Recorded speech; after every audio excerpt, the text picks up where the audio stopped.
Hey everybody, it's Robot here from Vespa, Motorsport, and ScooterWest.com. So you have got a BV400, you've gone through 2 rear tires.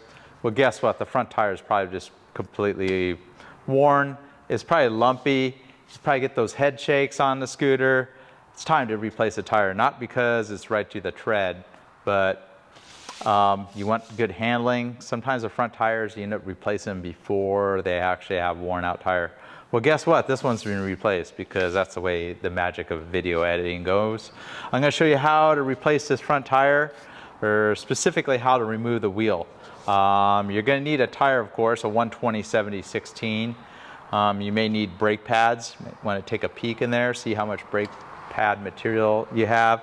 And of course, if you take it to a shop to have the wheel mounted, or the tire mounted and the wheel balanced, it's pretty important to use stick-on wheel weights with these mag style alloy wheels. All right, let me go over the tools quickly. Pretty easy job to do with some fairly standard mechanics tools. You know, mechanics hammer is helpful, or a mallet. Sometimes it's needed to pop the axle through. Recommend having grease on hand. I recommend the Maximum Waterproof grease, Scooter West part number grease. You're gonna need a 5mm Allen key, preferably on a little ratchet. You're gonna need a 24mm socket. I have a 3/8 drive, but even a 1/2" drive would work. In a pinch, you could use a combination wrench that's that large, but you do need to torque this nut to a pretty high torque, so you're gonna need a torque wrench that goes right up to about 100 foot-pounds. And to remove the brake caliper, recommend removing the brake caliper. A 10mm socket will do the trick. Pretty useful to have a blue Loctite. Some of these bolts do have Loctite on them. All right, let's get started. First of all, you'll need some sort of scissor jack. You could improvise with cinder block, wood blocks, something like that. So right under frame, there's a metal cross member, and that's kind of where you want to jack it up.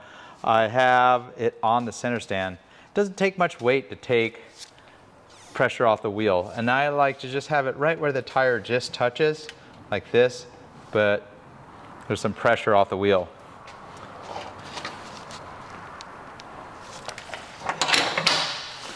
Next, you want to have a 24mm socket, and on this axle here, go ahead and leave those tight, otherwise the axle is going to spin.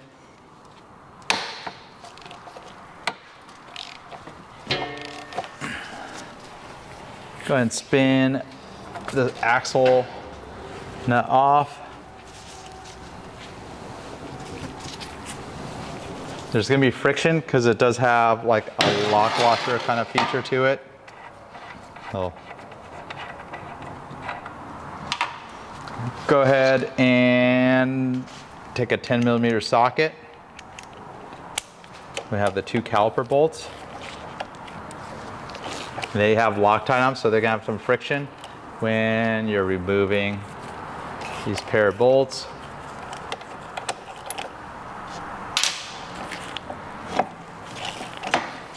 Probably should have did the lower one or the top one first.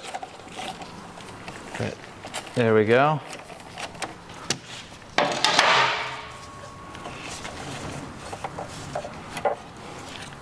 Then you're able to kind of tip the caliper out. It's a perfect time to inspect your brake pads. These brake pads have, looks like, over 6mm of thickness to them. Once they're down to the last millimeter or 1/16 of an inch, it's a good idea to change out those pads. I'd recommend also removing the speed sensor. You need a T25 Torx driver. Not always needed, but it can be easily damaged when you're removing the wheel.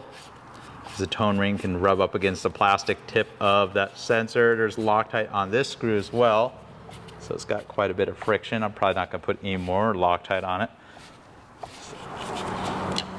So the little screw comes out, and don't be alarmed if a shim. Kind of watch out for a shim. Sometimes they do shim these from the factory. There'll be a shim spacer right between there, so make sure you keep track of that if that is present. And then from the right side, you need to take a 5mm Allen key. And you don't necessarily need to remove those all the way. just unthread those 2 screws and either very carefully give this a couple taps. Don't want to hit that too hard because it can distort the shaft. And at this point, able to just pull the wheel right out. Sometimes you got to shift it just away from the fender. So you have the axle, you have these spacers. Go ahead and pull the spacers out. And organize them by what side they go on because they are different spacers. At this point, go ahead and take that wheel to a motorcycle shop that has a set of cones, just like a standard motorcycle wheel. They can replace a tire and balance it. This is the original Midas tire. It's quite a unique size that's pretty difficult to find as of October 2023. You can only get them from Piaggio. So we're going to replace it with the Michelin City Grip, which is a much more durable tire than this Midas. It's a 120/70-16 scooter tire. 57S is the speed rating and load rating for it. And the reason I'm replacing it is kind of lumpy. It's got some areas that are close to the tread indicator. Customer just wants to start with a pair of new tires. Even I run my hand across this, you feel the lumps in it. And that affects handling. Oftentimes you'll end up replacing a front tire far before it's worn through the tread. And generally on the BV350 and 400, you can go through 2 rear tires for every front.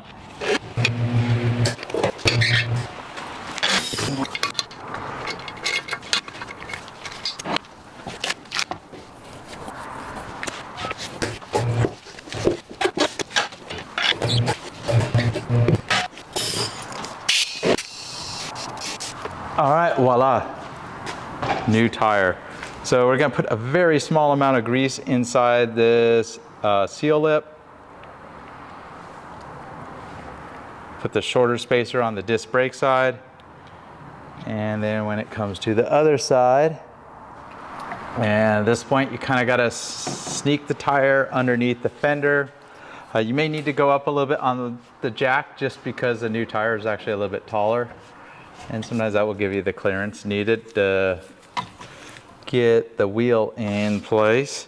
And I'm kind of sighting both the spacers. Obviously the fork wants to kind of flop around, and I'll use my scissor jack. Doesn't take much effort.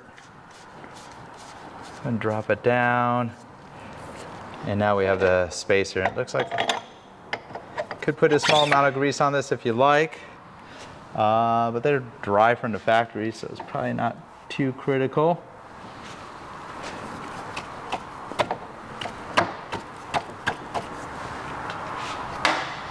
And once it pops through, just give it a couple taps. And you can see that this has got a step, so we're gonna go up a little bit with the jack, so that we'll wanna center right into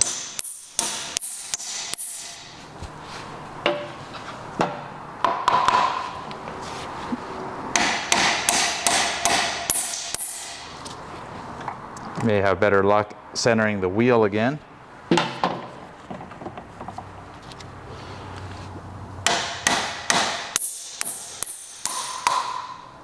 There we go.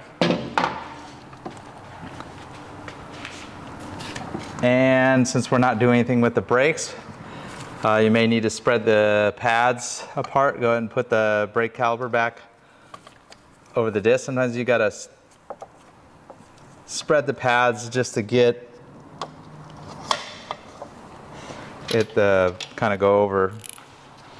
Use a little bit of blue Loctite on the bolts, just the tip, only needs a little bit.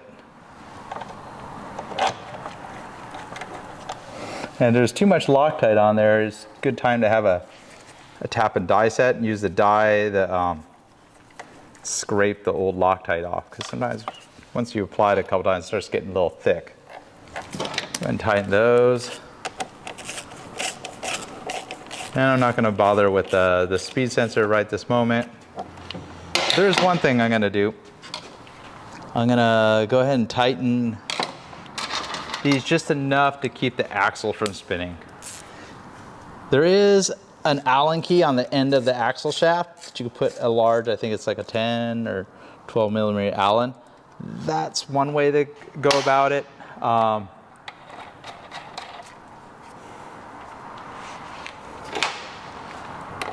But the best way is just keep the axle from spinning. We're gonna go ahead and we just want to feel it seat all the way. So that's not as tight as we're gonna go with it. And then we're gonna go back to this side and we'll loosen this. And I would recommend sometimes go up and down a couple times on the shock, you know, kind of get everything centered. And at this point we could tighten the clamps right here. So both these, you could tighten them to about 7.5, 8 foot-pounds. Just go between the two, because as you tighten one, the other one will get a little loose. And with the little 1/4-inch ratchet, just a little twist is all you need. So there we go. And at this point we could take the scissor jack out. So we're gonna go ahead and torque this axle to about 70 foot-pounds or 95 Newton meters. Push down, and that's all you need right there.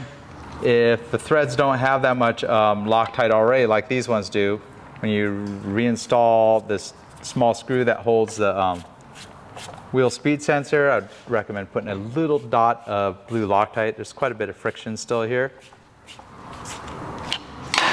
I'm gonna go ahead and set your torque wrench to around 16 to 18 foot-pounds.